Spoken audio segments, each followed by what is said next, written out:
Today I'll show you how to make a proper Chinese takeout orange chicken that is crispier, juicier, and way more delicious than Panda Express. I'll teach you 2 different ways to fry the chicken: the classic old school takeout style batter and another more modern method that's designed to stay super crispy even after you reheat it. The first thing we'll need to address is the chicken. Most orange chicken recipes use thigh meat over the much more common breast meat you'll find in most takeout kitchens. Thigh meat is great because it has much more connective tissue and doesn't dry out as easily as leaner cuts. So to get started, we'll begin by slicing 1 pound of boneless, skinless chicken thighs into roughly 1-inch strips. Then turn the strips perpendicular and cut them into 1-inch pieces like this. Traditional orange chicken in a standard takeout kitchen typically follows a 3-step process. The chicken is first breaded in a batter made of flour, cornstarch, and eggs. The battered chicken is then fried a first time, cooled down, and then frozen so the kitchen can just grab a batch when they get an order and then fry the pre-cooked chicken pieces a second time before being sauced and served. Using a version of this fry and freeze method is great for home cooks because you can make a big batch of the chicken and store it in your freezer.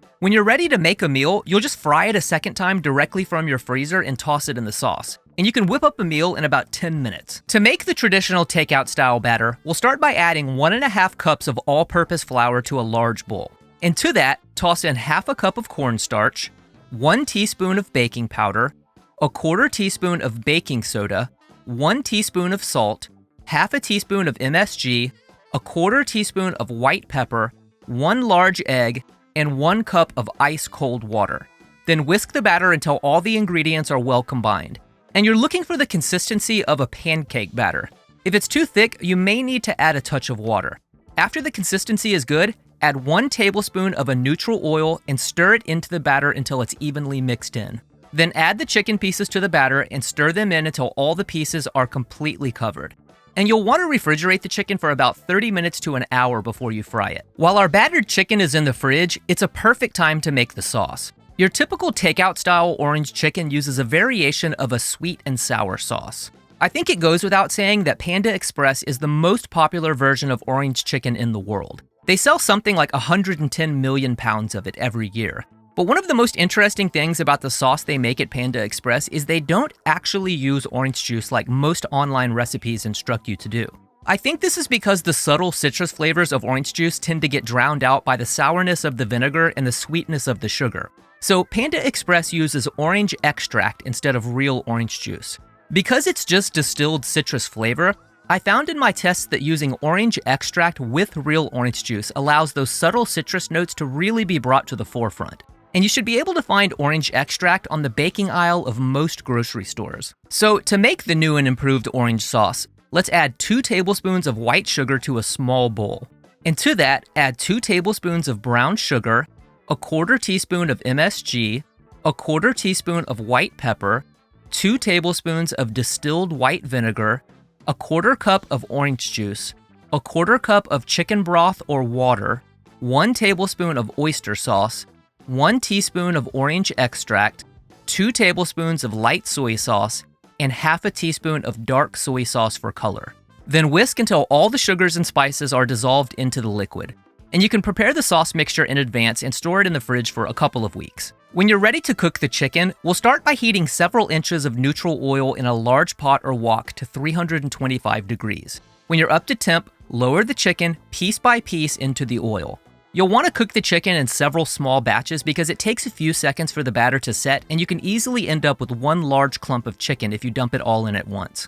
After a few seconds of frying, agitate the chicken pieces so they don't stick to the bottom of the pot. The purpose of the first fry at a lower temperature is to simply cook the chicken all the way through and set the crust, but not really to make the crust as crispy as possible. After about 4 to 5 minutes, or whenever your chicken is cooked all the way through, remove the pieces to a wire rack or a baking sheet lined with paper towels. Now, at this point, you have 2 options. You can let the chicken cool all the way down and bag them up to store in your freezer like they do at Panda Express, and you'll just fry the pre-cooked chicken pieces for a second time directly from your freezer. Then you can make batches of orange chicken whenever you want in relatively short order.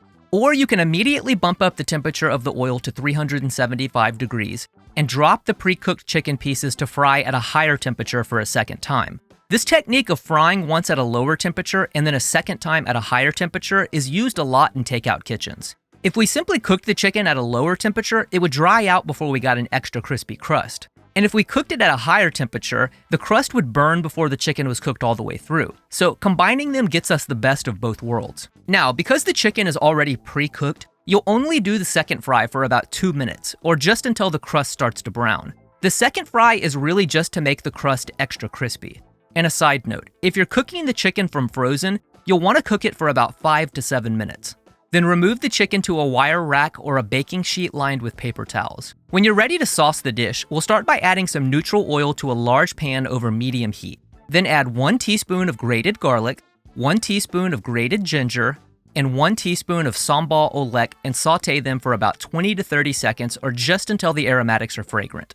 Most traditional orange chicken recipes use dried red pepper flakes here and they will work fine, but I find sambal oelek to be much more flavorful. This is an Indonesian chili paste that you should be able to find at most grocery stores. After the aromatics are fragrant, add 1 tablespoon of Shaoxing cooking wine to the pan. Bring it up to a simmer and let it reduce slightly, which will usually take about 1 to 2 minutes. Then add the prepared orange sauce mixture to the pan and bring it up to a simmer and let it reduce very slightly. Then, while stirring to prevent clumps, drizzle in a cornstarch slurry, which is 1 tablespoon of cornstarch mixed into 1 tablespoon of water, and bring the sauce back up to a simmer. Continue stirring for a minute or two until the sauce has thickened to your desired consistency, then turn off the heat. Add the prepared chicken to the pan and toss the pieces until they are all evenly coated in the orange sauce. Then drizzle in 1 teaspoon of toasted sesame oil and stir it into the sauced chicken. And this is a traditional takeout style orange chicken. Now, one of the issues with the traditional batter method is the chicken stays crispy for a few minutes, but the crust will eventually become soggy, especially if you reheat it. So I want to teach you another method I learned from Kenji Lopez's book, The Wok, that's designed to stay extra crunchy indefinitely, even after you reheat it. But before we get to that, I want to thank Trade Coffee, the sponsor of today's video. Trade Coffee is America's #1 rated specialty coffee marketplace. Trade partners with local roasters that bring you the finest hand-selected coffee that is roasted within 48 hours of being shipped to you. If you're looking for the perfect holiday gift for the coffee lover in your life, Trade Coffee has something for everyone, from personalized coffee subscriptions to curated gift boxes. My sister got me a subscription to Trade Coffee as a birthday gift, and the amazing thing is, she didn't even know what kind of coffee I liked. So I talked to Trade's coffee experts to find the perfect personalized cup for me. I chose this vanilla latte kit that includes vanilla syrup, ready-to-go espresso, and even a frother for the milk. I'm very much a coffee newbie, so all I did was follow the instructions in the booklet they included, and I was able to make the best vanilla latte I've ever had before. You can check out Trade Coffee at drinktrade.com/farmer to give the gift that always gets it right, no matter what kind of coffee they like. Once again, that's drinktrade.com/farmer. Thank you to Trade Coffee for sponsoring this video. All right, back to the orange chicken. Now, for the second version, I learned about this more modern style of batter from Kenji Lopez's book, The Wok.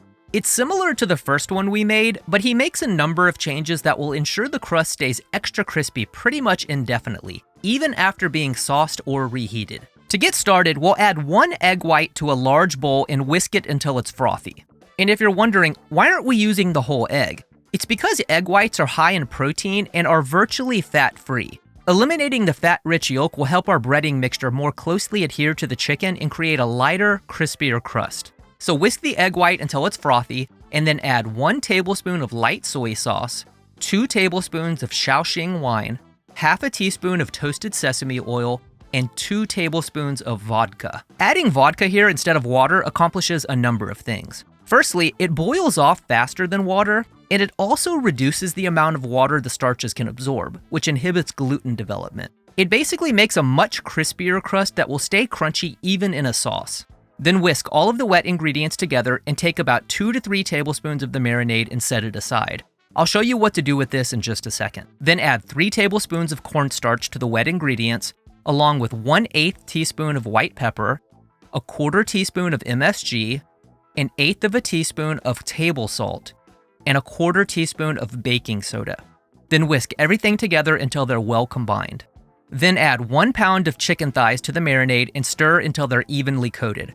And we'll marinate the chicken for at least 15 minutes, or you can toss it in the fridge for up to 8 hours. Now, to make the dredge, let's start by adding 3/4 of a cup plus 1 tablespoon of cornstarch to a large bowl. Then toss in half a cup of all-purpose flour, 3/4 of a teaspoon of baking powder. This is a leavening agent that will give our crust a bit of lift, a 1/4 teaspoon of table salt, and half a teaspoon of MSG. Then give the dredge a whisk to ensure all the ingredients are mixed well. Then toss in those 2 to 3 tablespoons of the marinade mixture we reserved earlier. Whisk it into the dredge, making sure it's completely absorbed. This method of adding wet ingredients to a dry dredge is called seeding and will create little clumps of flour mixture that will help us get those craggy bits that will provide much more texture to our crust. When you're ready to fry the chicken, heat up several inches of neutral oil in a large pot or wok to 350 degrees. While the oil is heating up, let's set up the breading station. Here I've got the chicken in its batter and our dredging mix. Now coat the battered chicken in the dredge a bit at a time, making sure every piece is completely coated in the flour mixture, shaking off the excess when you're done. After the oil is up to temp, let's drop half our chicken and fry it for approximately 4 minutes. When the chicken is done, remove it to a wire rack to drain the excess oil, and fry the other half of the chicken for 4 minutes. When the last of the chicken is done, remove it to a wire rack to drain. And while the chicken is cooling off, bump up the temperature of the oil to 375 degrees. When you're up to temp, drop the chicken again and fry it for a second time for about 2 minutes, or just until you notice the crust has started to brown slightly. We're doing the double frying technique from earlier, which will ensure we get the crispiest crust possible. When the chicken is ready, remove it to a wire rack or a baking sheet lined with paper towels. While the chicken is cooling off, prepare the orange sauce according to the instructions from earlier in the video, and then toss the chicken in the sauce until every piece is evenly coated. Then kill the heat and drizzle in 1 teaspoon of sesame oil and stir it into the chicken. And this technique, using the vodka and the double frying method, will produce an orange chicken that will stay crunchy even after being sauced and even if you reheat it in the microwave.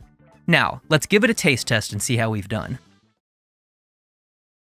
I can see why orange chicken is the most popular dish at Panda Express. If made correctly, it really is a classic of takeout cuisine.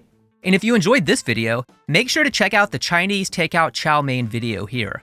Thanks for watching. See you next time.